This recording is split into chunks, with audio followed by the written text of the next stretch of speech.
The 19th of June 2023, the day hell froze over. 4 years, 3 months and 24 days after he left Celtic to become Leicester manager, Brendan Rodgers returned to paradise for a second spell as Celtic manager. Many thought the day would never come. He was said to have left on bad terms with then Celtic CEO Peter Lawwell, who by 2023 was now club chairman. Yet his relationship with club owner, in bold inverted commas, Dermot Desmond, remained strong. Indeed, the Irish billionaire travelled to Rodgers' summer home in Mallorca to convince him to make a return to Glasgow. The man who fans deemed the rat and the snake upon his 2019 departure was now welcomed back with open arms. Not by all, but by a large amount of the Celtic support. Not happy because they left in the middle of the season when we were doing so well, because obviously money talks, so what's the point of him coming back if he's going to do it again? People try and look to find that conflict between me and the board or me and whoever. It really isn't the case.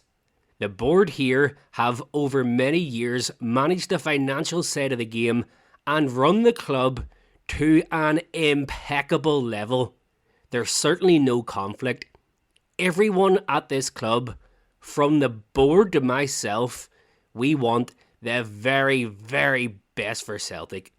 Peter's son Mark Lawwell was head of first team scouting and recruitment, and in Rodgers' first summer transfer window produced one of the all-time atrocious performances.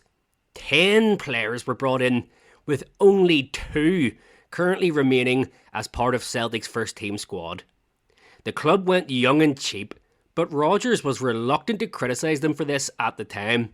In fact, the man from Carnlough actually praised the recruitment setup, saying, "Mark Lawwell, who heads up the recruitment team here, has done a fantastic job.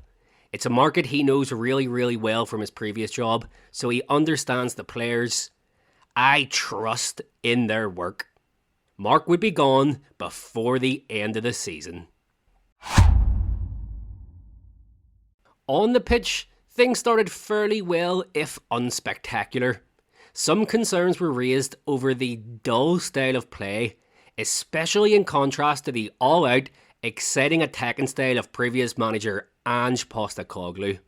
This was particularly highlighted by a goalless draw at home to St Johnstone in August, which came right after a shock League Cup exit at the hands of Kilmarnock 6 days prior.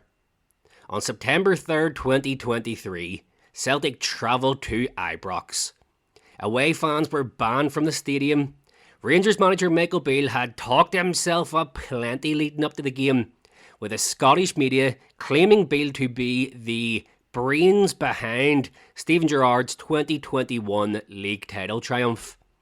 During his first spell at the club, Rodgers had a record against the Ibrox side of 13 games played, 10 wins, 2 draws and 1 defeat. Despite this, it was claimed this Rangers was a different beast and they went into the game as bookies' favourites. Celtic were hampered by injuries, which meant Rodgers was forced to start a makeshift backline of Alistair Johnston, Gustav Lagerbielke, Liam Scales and Greg Taylor. Scales in particular had been miles out of the picture before this, arriving back at Parkhead after a year out on loan at Aberdeen, with little to no fans expecting him to return and challenge for a first team place. Despite all this, Celtic kept a clean sheet and recorded a 1-0 victory, courtesy of a Kyogo goal right on half-time. It was the first great triumph of Rodgers' second spell, and he seemed to have that Brendan Rodgers swagger from his first spell back that had been missing since his return. Rodgers was filmed driving up and down the London road, emphatically raising his arm out of the window and blurring his car horn as fans lined up to cheer him on. Brendan Rodgers was finally, truly back. Well, not exactly.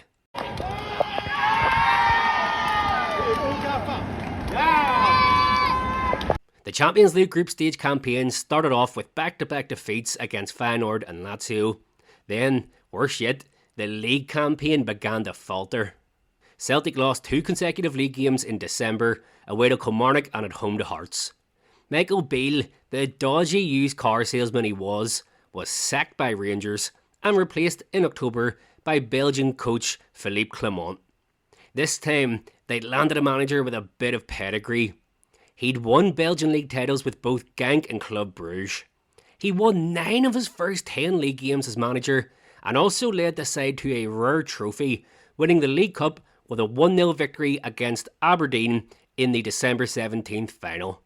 Pressure was mounting on Rodgers, and some fans were beginning to believe this whole return thing was a colossal mistake. Celtic finished bottom of their Champions League group once again, taking just 4 points from 6 games, while Rangers finished top of their Europa League group with 11 points. It all built to a blockbuster derby game the day before New Year's Eve 2023. Celtic went into the game 5 points clear of a Rangers side who had 2 games in hand, so a victory here for the blue side of Glasgow would potentially signify a major swing in the balance of power. And yet again, this is where Rodgers would step up to the plate and earn his tag of being an elite big game manager. Goals from Paulo Bernardo and Kyogo gave Celtic a 2-1 win over a 10-man Rangers and allowed Celtic fans to celebrate a very happy new year in charge in the title race. Typical of a Celtic transfer window, January was viewed as a disaster. In desperate need of reinforcements to help secure the title, Celtic signed young German winger Nicholas Kuhn, who initially failed to settle, before securing the deadline day loan of Irish striker Adam Ida from Norwich. Ida had scored just 17 goals in 115 appearances for Norwich and was viewed as a last-ditch desperation signing. Indeed, club chairman Peter Lawwell would admit in the club's interim report, the board shares the frustrations of the supporters regarding the less than anticipated activity in the recent transfer window. The board's commitment is to strengthen and improve the playing squad in every transfer window, and although resources were available, we were unable to further add to the squad due to the unavailability of identified targets. This was disappointing to us all, and never the intention. On the 2nd of March, Rangers surprisingly lost 2-1 at home to Motherwell, ending a 9-game winning streak they'd gone on in the league since the Derby defeat. This form had put them top of the table, as Celtic drew games with Aberdeen and Kilmarnock in February.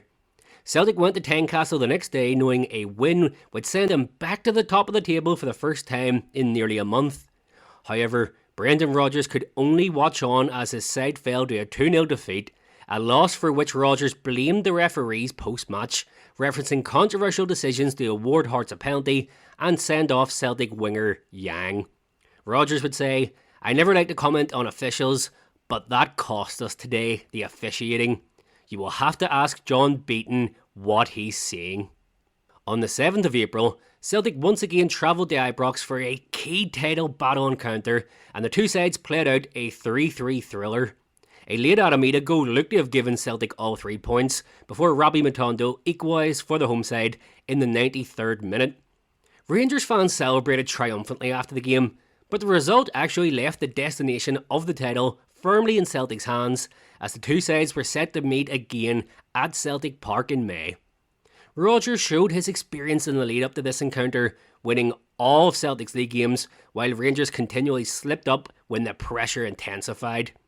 Yet again, on the big occasion, Rodgers triumphed on Derby Day as Celtic defeated Rangers 2-1 on May 11th to all but seal another title. 2 weeks later, the two sides clashed again, this time in the Scottish Cup final. In the 90th minute of the game, Arameda pounced to convert a spill from Rangers goalkeeper Jack Butland. The much-maligned signing Arameda had been repeatedly backed by Rodgers, and he returned that faith by winning him the cup.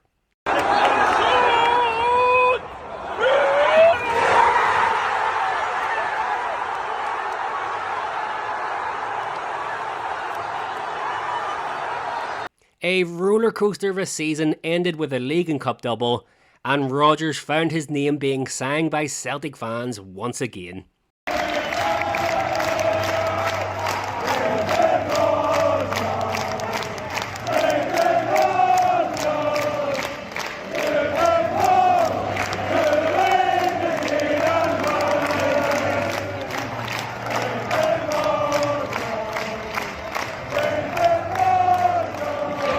He joked he'd feared the fans had forgotten his name, but at this stage, the fan base were firmly united behind Brendan Rodgers. The 2024 summer transfer window was an odd one. Brendan had transformed Matt O'Reilly's form since his arrival at Celtic Park. O'Reilly scored 4 goals in 52 appearances in his first full season under Ange, but expanded that to 19 goals in 49 appearances under Rodgers, earning him the Celtic Player, Celtic Young Player and Celtic Players Player of the Year awards. He was sold to Brighton for a club record incoming fee of £26 million, with a total of over £30 million in transfer fees arriving altogether. Surprisingly, the club spent money as well, breaking the club record transfer fee to sign Arne Engels for £11 million, as well as further relatively expensive arrivals in the form of £9 million for Adam Ida and £6 million for Austin Trusty. While these transfer fees would later be used as a stick to beat Rodgers with, he didn't play any part in negotiating the fees, and in fact, hesitating to wait to make the deals so late in the window meant Celtic paid over the odds for these players that they could have signed for cheaper had they moved faster. The league campaign started almost impeccably, with 16 wins and 2 draws in the opening 18 league fixtures, including a 3-0 hammering of Rangers. Rodgers also indicated that European success was a significant factor in his decision to return to Celtic. He mentioned that the club's ambitions in European competition played a role in his commitment to stay, suggesting that achieving more on the European stage was a key goal. Across both of his spells at the club, the 2024-25 season was Brendan Rodgers' finest campaign in European football. Celtic started off the Champions League phase with an emphatic 5-1 hammering of Slovan Bratislava, the club's biggest ever scoreline victory in the Champions League proper.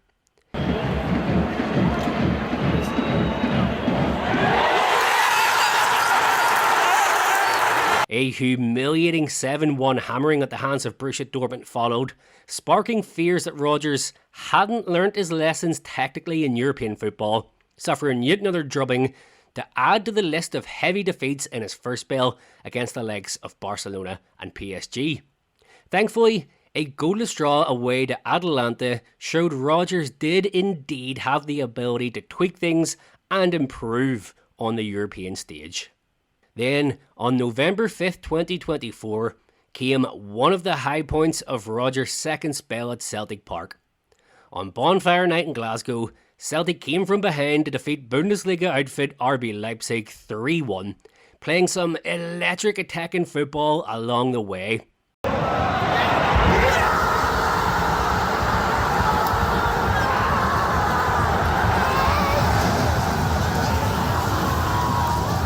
This put the side in prime position to qualify for the playoff knockout round, which the side secured thanks to a 1-0 victory over Swiss team Young Boys in January.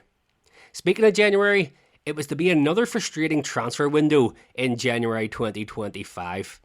Star striker Kyogo was sold to French side Rennes for a £10 million fee.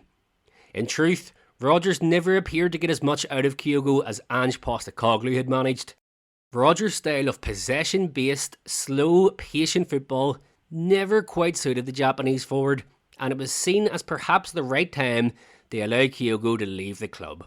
What fans didn't see coming, however, was that the board did not sanction the signing of a striker to replace Kyogo. Former fan favourite Jota did return for a large fee, but Jota's a winger, not a striker. As such, Rodgers put Daisen Maeda up front for the rest of the season, and if Brendan didn't manage to get the best out of Kyogo, he certainly did manage to get the best out of his fellow countrymen. Daisen went on a magical spell of form, finishing the season with 33 goals and winning the PFA Scotland Players Player of the Year award. Celtic were drawn against Bayern Munich in the knockout round and suffered a 2-1 defeat at home in the first leg. It was a decent performance, but Bayern went into the second leg in Munich firmly in the driving seat. In that second leg on February 18th, 2025, Celtic put in perhaps the best performance a Brendan Rodgers side ever delivered in European football. It was one of the club's finest performances ever produced in the Champions League.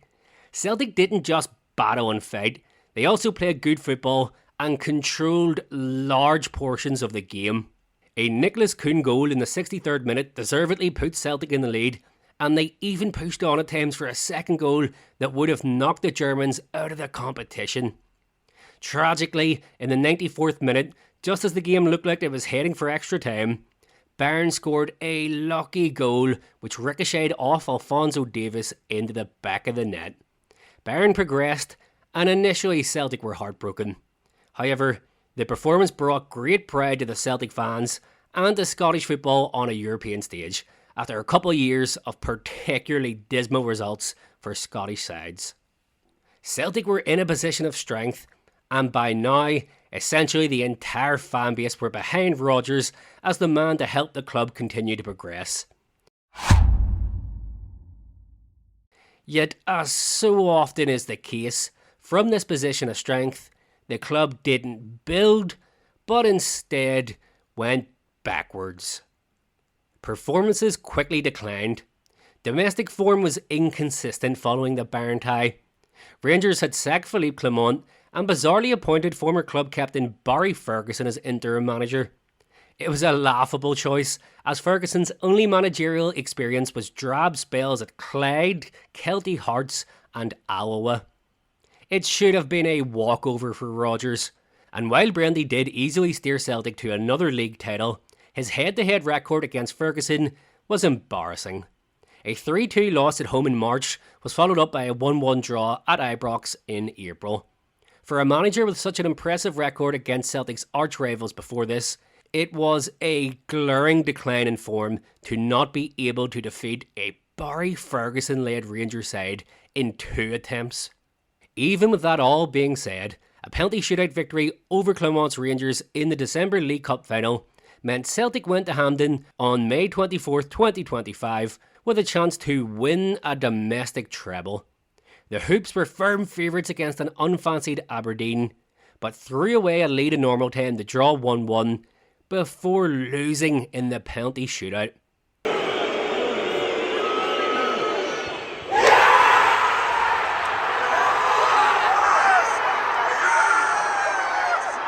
The final few months cast a shadow over a season that had showed so many signs of improvement and progression.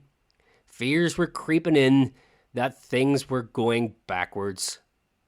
Entering the final year of his 3-year contract, Celtic fans wanted to know if Brendan Rodgers had plans to stay on beyond the end of the upcoming season. In April, Rodgers had said, "I am very hungry to win. We want to be the most successful team we can be. I will be here next year 200%. I said 150% a few weeks ago. I have never been happier here." This is where things really fall apart. During the summer, Rodgers was asked about his long-term future. Brendan confirmed he had not yet been offered a new contract despite meeting up with Dermot Desmond during the close season, stating, "I said when I came here first that I'd do 3 years minimum. I've done 2 years. I've got 1 more year to go. Dermot, Michael and I had a conversation over the summer on where we were at and where it sits with myself and everything else. I said I'm very happy here. There's conditions we want in to be able to improve and be better, because I'm not the type of manager that's good at maintaining anything. If it's just something to maintain, I'm not the manager for Celtic. It'll be someone else. But to build and grow and develop and push, then of course I love being at Celtic. So when that time comes, when the club offer me a deal or not, then it doesn't make a difference to me, because I will every single day of my life give everything here to the very last day. And when the club feel there's that time to make an offer, then they will do." Unlike the previous 3 seasons, Celtic had the matter of Champions League qualifiers to navigate if they were to make the league phase. A slow-moving summer transfer window saw Rodgers begin to essentially plead publicly for reinforcements. On July 6th, he said, "We're always looking to improve the squad. We've identified areas where we can strengthen, and we're working hard to bring in the right players." On the 24th of July, he said, "It depends what your ambition is.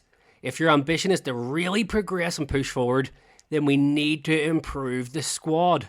On August 1st, he said, "There's no doubt I would have liked to have had players in now, but that's not the case. We know the work that we need to do, and it's my responsibility to convince the club that we really need them. And clearly, I'm not doing that job as well as maybe I can. But I will continue to pursue that because it's something that's really important for us." On August 11th, he said, "There's no doubt we need to reinforce the top line. There's no doubt." Despite all this, Celtic's only attacking addition heading into the qualifiers was Japanese striker Shin Yamada, who had managed just 2 goals in 21 J-League appearances the previous season. Regardless, Celtic were given the kindest draw possible in the playoff qualifying round, being paired with Kazakhstani side Kairat Almaty, who had never before qualified for the Champions League proper, and were ranked 311th in UEFA's coefficient rankings.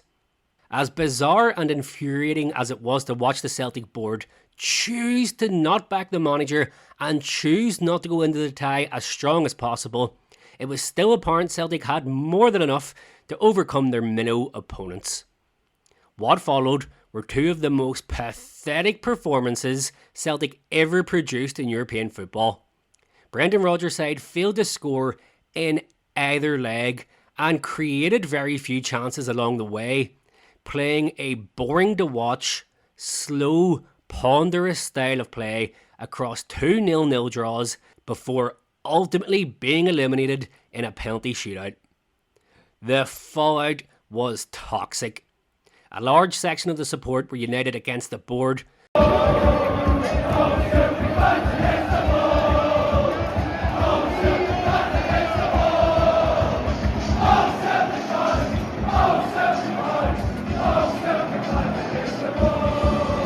But Rodgers' inability to defeat such a low-ranked side couldn't be entirely overlooked.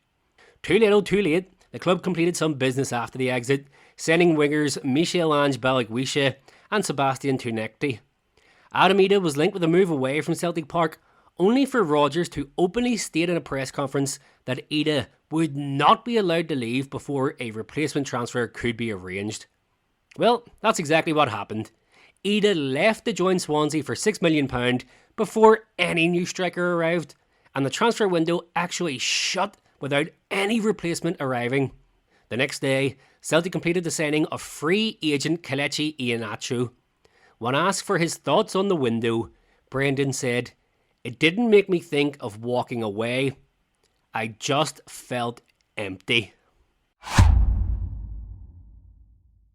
On the 5th of September 2025, Roger Hanna produced an article for The Sun that contained an unnamed senior figure at Celtic claiming Rodgers was trying to engineer his exit from the club, adding, "What he said in public has torn the club apart.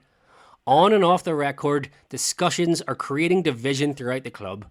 He's the only manager in the club's history who has repeatedly questioned things." Rodgers fired back when asked about this, saying, "My honest take is that I thought it was a cowardly action by whoever it is, and calling for whoever was speaking out to resign." Just given what you're saying about actually hoping to stay longer, how does it feel then to see like the story last weekend about someone from the club talking about engineering your exit and tearing the place apart and all that stuff? What does that fit into? Also, that's not been denied or footage yet. So what does that fit into all this? Yeah, well, it was interesting when it came when I was shown that. My honest take, I thought it was a cowardly action by whoever it is. It's not something that you would want. And certainly my relationships with the guys that I am close with here within the board, then I would struggle to understand the why, because like I said, since I've come back in 2016, or came here first and then doing my second stint, all I've tried to do is drive the club forward. Was I surprised by it, Michael? Not really. I think I was briefed upon the first time I was here, when I left, and now since I've come back. But I'm thick-skinned, and it's because I want to do so well here, and determined to do so well. But I know Dermot, Michael, the guys that I work with on a daily basis, or certainly communicate with on a daily basis, they feel the same as I. But of course, when it comes out, and when the need for that to be out there like that, I think if you speak to any of my staff here, you speak to players, they know all I ever do is give everything for them. I respect them. Most of them will have got new contracts in my times here. Staff will have had new deals and you know, increase their wages, and so I always try to improve the conditions for them. And okay, if there's something to nitpick, I would say, yeah, my drive is to make Celtic the very best it can be, but all within, not unrealistic, not Premier League money, not, you know, millions and millions and millions. And if you look at what I've spent to what has been brought in, that will also tell you. So yeah, it's disappointing when it does come out, and like I said, it's a cowardly action, but it just makes me more determined to succeed here. That sounds like you know where it came from. Is that fair to say? No. When Celtic fan groups questioned Celtic CEO Michael Nicholson about the leak, Nicholson declared the matter was closed and did not require further investigation after members of the board were asked and denied making the statement.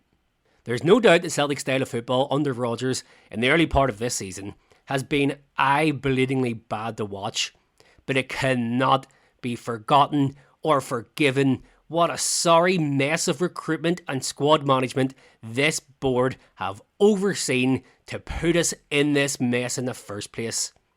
Rodgers spoke of ambition, wanting to push on at Celtic and make an impact on the European stage.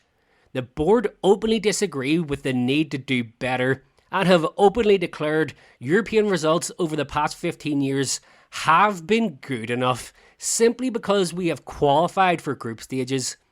That is their ambition, a clear gaping chasm when compared to Rodgers' ambition. On the 26th of October 2025, Celtic lost 3-1 to Hearts in a crunch league encounter that put Hearts 8 points clear at the top of the table. Under new ownership of an ambitious, data-driven Tony Bloom, Hearts are a stark contrast to Celtic. This defeat came on the back of a 2-0 loss to an unfancied Dundee, after which Rodgers said, "There's no way you'll go into a race and be given the keys to a Honda Civic and say, 'I want you to drive it like a Ferrari.'" As I said, we lost a lot of firepower, a lot of goals out in the team, and there's no way you'll go into a race and be given the keys to a Honda Civic, and as you take off, say, "I want you to drive it like a Ferrari." It's not going to happen. On the 27th of October, Celtic announced Brendan Rodgers had departed from the club. Dermot Desmond released a scathing statement claiming Rodgers was a self-serving, toxic atmosphere-creating liar. The vitriol was off the charts. During 2 full seasons in charge in a second spell, Brendan Rodgers won 2 domestic doubles. On the European stage, he brought Celtic to the knockout rounds for the first time in over a decade. From here, he wanted to push on, spend more, and progress the club even further. That's where the Celtic board slammed on the brakes. Despite the success he brought, Rodgers' relationship with the board had deteriorated to the point of implosion. Promising to stay for 3 years, it was simply no longer possible, and he offered his resignation. Overall, the magic of Brendan Rodgers' first spell was never fully replicated during his second period as Celtic manager. The style of football wasn't for everyone and wasn't always the most entertaining, but it was incredibly successful again. What Brendan Rodgers wanted for Celtic, that vision simply wasn't shared by the Celtic board, and so it all ended prematurely. Ultimately, this was a sequel that ended in tragedy.